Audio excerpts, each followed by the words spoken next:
No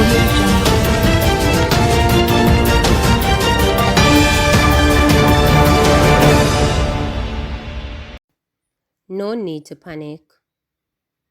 Health and Wellness Minister Dr. Christopher Tufton on Wednesday assured 435 applicants who have successfully completed paperwork for the Barry Winter Memorial Scholarship Fund that they will be allowed to access the fund promised. Nobody has been rejected. All the names have been sent up, and my understanding is that the Ministry of Health and Wellness is now, through the HR department, processing those, Tufton noted. He was speaking during a press conference held on the sidelines of his ministry's strategic planning retreat at Iberia Star in Rose Hall, St. James. There have been concerns raised over the last few days by some applicants who say they are having challenges finding guarantors. Up to 3 are required. But on Wednesday, Tufton said one of the applications submitted was not approved. This individual, apparently based on information they have had already completed their studies, and their scholarship could not accommodate that person, he explained. He said the approval process could soon be completed and there is no reason to worry. Over the next few days, we should see a list sent to the institutions. I want to just encourage those students not to panic because the processing will be completed in short order and they should be fine, the minister assured. Tufton said the remaining 164 students whose applications were not yet approved need to go into the relevant department of the Ministry of Finance and fill out their forms. Introduced in May of this year, the scholarship program is aimed at filling a gap of a particular skill set for healthcare workers within the sector. Students who take up the offer are bonded to the government of Jamaica and must work in the country's public health sector for up to 5 years. The $2.5 billion fund, which is jointly administered by the Finance and Health Ministries, is funded through resources derived from the Consolidated Fund. It provides a total of $500 million a year for 5 years. Tufton stressed that the rules around qualification and bonding agreements are based on established policies within the Ministry of Finance. He explained that the requirement for guarantors was put in place as part of the scrutinization of the bond agreement. The minister also hammered home the point that there is a difference between the student loan program and the Barwin Scholarship. The student loan provides a loan to an individual who is investing in themselves as all the options available to them after the fact in terms of work, and then to pay back those monies that they have invested in themselves and taken on that risk, he noted. The Barwin Memorial Scholarship Fund is a developmental program that gives you the money as a grant student. That is on behalf of the Jamaican taxpayers, with the expectation and indeed the contractual obligation for that person to work in the public health system. The names are determined based on where the shortages are, and in an attempt to fill the gaps, they will have to end up going out to work there in the future, argued Tufton. He added, while we appreciate the poverty alleviation component, the Barwin Memorial Scholarship also addresses, very fundamentally, the development component of the health system, where the shortages are, and there has to be some means of securing the monies that the taxpayers are providing, added the minister. Information Minister assures no decision will be made on amendments to IC Act until Oversight Committee concludes deliberations. Information Minister Dr. Dina Mars-Dixon has urged persons concerned about the situation involving Prime Minister Anjohonis and the Integrity Commission to let the process run its course. She was responding to questions from reporters during a post-cabinet press briefing. Among the concerns or fears that the Commission will be made less effective upon completion of a proposed review, especially since Mr. Holness has filed a lawsuit against the Commission seeking certain declarations. Dr. Mars-Dixon pointed out that Parliament's Joint Selected Committee is examining the law for the Commission.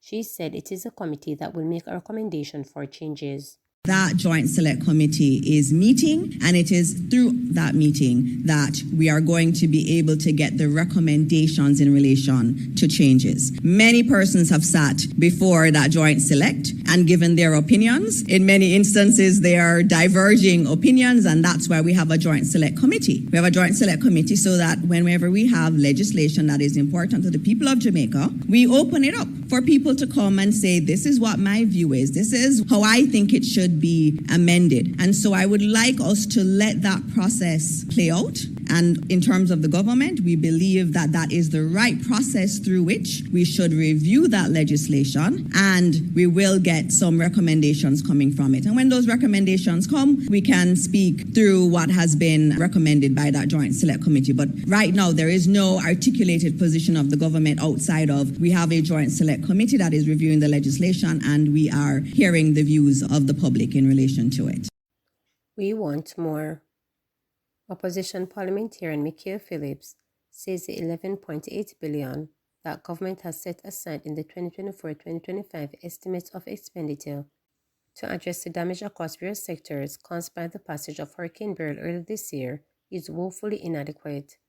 Phillips was addressing Wednesday's sitting of the Public Administration and Appropriations Committee, PAAC of Parliament, which he chairs, argued that an overall compilation of the damage is necessary to get a true picture of the required budget. I see an amount in the budget in the recurrent side in dealing with some of the Beryl issues that has arisen, and when the National Works Agency NWA is concerned, but the number that has been put into the budget for the road damage that we have seen, the prior to Beryl and then Beryl, then you have the weeks of rain. That amount here, we don't expect it to fix the problem off once. It is just inadequate for what the need is out there, he stated.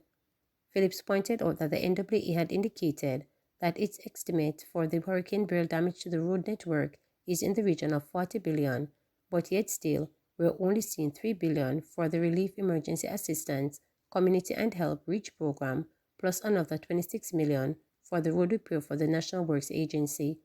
It is a small number compared to what the actual damage is. The allocation in the estimates of Hurricane Beryl relief and recovery in the Ministry of Economic Growth and Job Creation, under which the NWA falls, is $6.79 billion. In response to Phillips' query regarding an overall estimate of what the Beryl damage actually cost the country, Financial Secretary Darlene Morrison said the Ministry of Finance does not have an estimate of the full damage. What we are reflecting here is what the Cabinet has indicated in its preparation to provide the finance for recovery. So, as is generally the case, the damage would be more than what we are proposing, she stated. She noted that the Planning Institute of Jamaica, PIOJ, is customarily involved in compiling a full indication of what the overall damage is, which would include things that are not responsibility of the government of Jamaica. So yes, we are providing some level of recovery at this point, and it will continue, because you have recovery, you have reconstruction in some cases, which is a longer-term activity, depending on what the damage is, she stated. In terms of NWA, she said, there is no way in 1 year we can address $40 billion in damage. Where you have damage that's extensive, where you are estimating that you're looking at damage of $40 billion, even if we had $40 billion, you do not have the capacity to do that in 1 year, she noted.